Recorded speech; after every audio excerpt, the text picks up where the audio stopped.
یو بل حدیث کې دا راځي نبی صلی الله علیه وسلم فرمایي چې ان فی الجنه بابا په دې جنت کې و دروازه راغلی ویل شي ریان او هغه انسانان چې باغې باندې بد کې انسانان ور داخليږي دی باندې به حق خلق ورزي چې په دنیا کې د الله لپاره روزي نیولې دي بس بنشتلې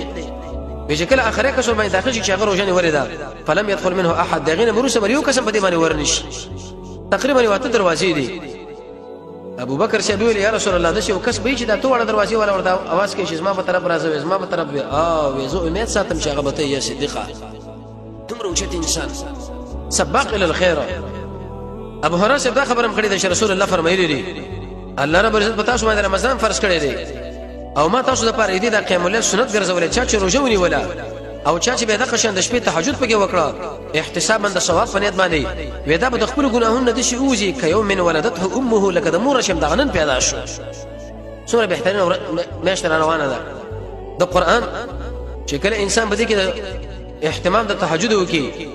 او دروژي وکي رسول الله فرمایي تیرشي ګناهونه به الله ورته سیمات کې ته دا ګمان کې لکه د مور شم د اوس پیدا شي او موږ اوسه غونې ګناګار انسانان خو دې خبر لري سخت ضرورت لري